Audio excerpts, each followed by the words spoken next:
Gonna have dinner with Roland Landry. I call him a brother from a different mother.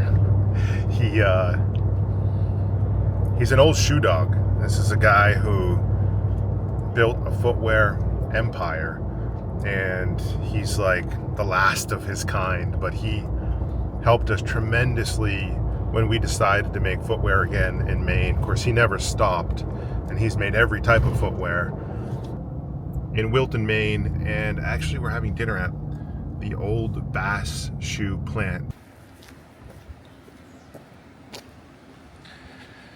That's the old Bass building. That was all the Bass shoes were made here, and pretty massive building for back in the day.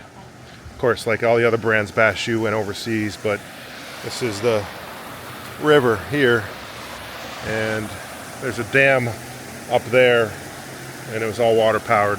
At one point, it was all water powered.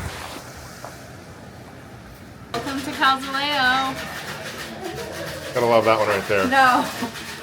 Okay, so I don't have a table right now, but I can put you outside if you'd like. We'll sit outside. All right. That'll be good. Thanks. There he is. Oh, how are you? Listen, I hope you don't have that knife in that shoe. Oh, the boot knife? Did you like that? That you bring it back. You ever seen anything like that? No. I just told the camera you built everything. I was like, he's built welted footwear. He's built fire boots. Listen. He even built the first Timberlands boot. I used to do the Bass shoes. Did you really? Yeah, and I almost guessed it, right? The year they Yeah, closed. that I was was the a year. year or two off. And I remember 1998 when they closed the doors. Here? Bass got out of business. You can pick any table good. you'd like on this first level. All right, we'll go here. This is good, right by the river. They used to power the place, just like in Lewiston. Yeah. Water power. You're still wearing those shoes, huh? These freaking boat So shoes? Bass made those famous too. Have you ever seen a shoe this durable? You know what you're gonna do? What? Put it out of buck suede, tan suede, turn the leather inside out, Buckskin? and make a bow shoe like that, and that's Bass. That's what they did? David, yeah. And they did a plain toe version and made them famous.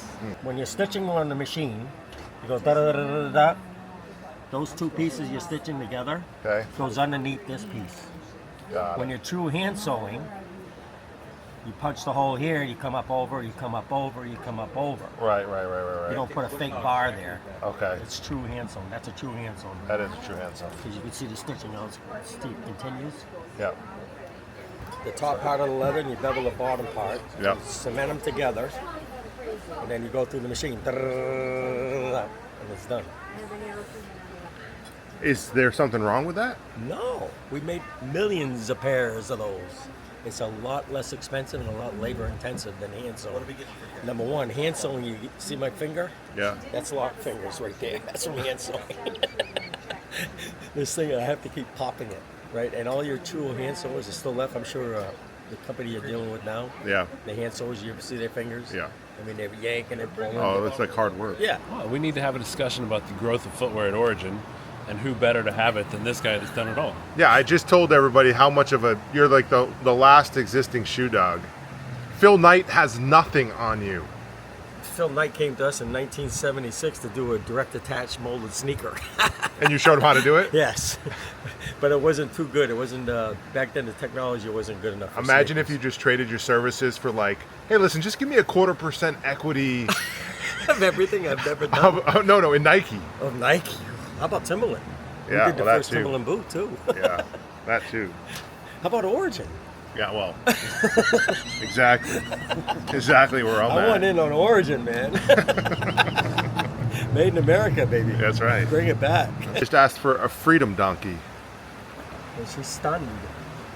Do you know what it is, Roland? I have no clue. What is a freedom donkey? Can any? American Mule. Oh, close. Moscow Mule. Yes, Okay, yes. I get it. I get it. It's in America. We call a Moscow Mule a freaking freedom donkey. I would have never known that. Crazy. Let's You go. don't know me, though. I wouldn't have gotten that. How would you get that? Nobody steal that, because when I open a restaurant, that is what we're gonna call this drink. We're gonna call it a freedom donkey, not a Moscow Mule. Give me a break. Freaking freedom donkey. Let's go. That's like a whole freaking squid right there. Look at that thing. It's good.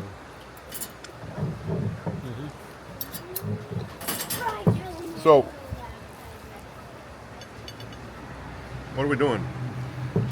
That's the real question. Andy was just saying he'd like to get to market sooner.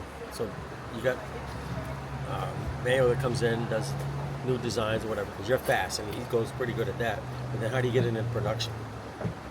How long does it take to get into production? That's the obstacle any factory has. Especially Get it into production efficiently. too. efficiently and quality up to par right off the I bat. think our cogs are too high. Yeah. I know that you could come in and find more efficient ways to do everything that we're doing. Yeah. We're doing all right, but there is another level. And the key is when you bring somebody in to look at that, they have to have people skills. You know me, you gotta have people skills. You can't go in there, blah, blah, blah, blah. Soft skills, we call them. Gotta have the soft skills. They say that folks with ADHD make good entrepreneurs. I don't know, maybe that's because we don't fit in the box. We don't actually care how the world works. We only care what Gets it done. Yeah, what gets it done. There you go. Do that or saw, could do gusset or saw, could do this whole two-piece. I never worked. He'd struggle with that. He's showing us how to stitch a sneaker. I want to make a sneaker next spring. Old school low with a unisole, like a cup sole with a sidewall stitch. You're using Kind of like a bison? Vans, right? You using bison? Probably use that bison. pebble? I want to do leather and fabric. I want to have a couple different styles.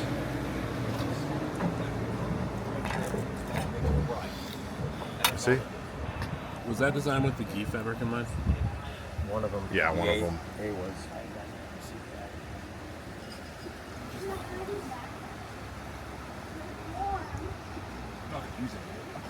Kind of what I'm. You built a great team without supervisors. How are you able to build a team without supervisors? Empower the employees to make the decisions upon themselves as long as they're better than the company. So culture. Read the book ZAP, The Power of Enlightenment. 3 factories owned by one person. 2 factories are failing. One's succeeding like crazy. What is he doing different in that factory? Goes to visit the factory and notices the culture. Everybody's just so happy and blah, blah, blah, blah. Da, da, da, da, doing their own thing. There's no supervision. What the heck is going on? Why are the other 2 factories failing? Because they're being dictated to. Read the book, Zap. It's a great book. Read Who Moved My Cheese? No. Wow. Have you seen that? I've heard a lot about it. I've never read It's it. the #1 book in the freaking business world and home life and everything. It's just it's such an easy read, but it's so simple. It's about mice in a tunnel with a big pile of cheese. And there's this one mice that says, How's it tasting? Very good, thank you. says there's a lot of cheese here, but the way we're eating, if we stay and we don't go outside, we're gonna run out of cheese. No, we're not gonna run out. So they stay.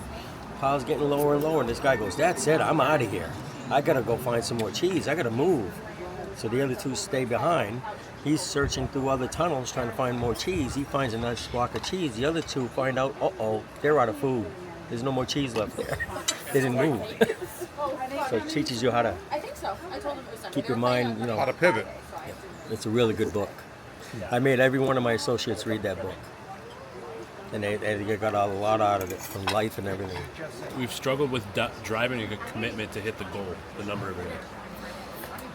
And we struggle a lot with machinery issues, and so there's a reason behind why it's not being hit, but it doesn't feel like we have the urgency to hit the goal consistently. What I've instilled in all the employees, and what we finally got it now, the team's got it, is, let's say Andy's slow, but he adds value to the team. He's here every single day, and he's consistently doing what we need from him. He'll shuffle, he'll do other jobs. You got Peter's ADHD. I mean, he's all over the place, boom, boom, boom, but he adds value to it, what he does. But to try to get you 2 to be together on the same pace is impossible, so you gotta feed off each other and respect each other for what you are. We have bench players and we have really high performers. We have the Roger Clemens that can pitch a no-hitter, and we got Andy that comes in and just pitches 2 pitches and he's done already. And that's what you got to teach your employees. Everybody is different, and that's the hardest part about building a great team. Yeah, that's to build that culture though, because people hard. naturally don't do that. Absolutely. It took me years to do this, which is why it hurts so bad that I got to leave it. Yeah. It took me years. And it's something that big companies... Huh? Decades. Yeah, Decades. yes. 50 years. One thing that's missing on our product roadmap is a rubber bottom boot style, kind of like LL Bean, right? And he said, let me send a text. I'll find out for you in 2 minutes. That's why this dude is a shoe dog. Because he knows everybody, 50 years in the business. There you go. Do you know the LL Bean duck boot, the rubber bottom? Is there anybody that could make that rubber bottom in the United States? It has to be made in America.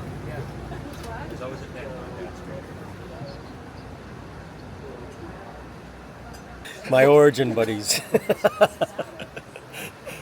They got the money. You can do it. How many lobsters is this going to take?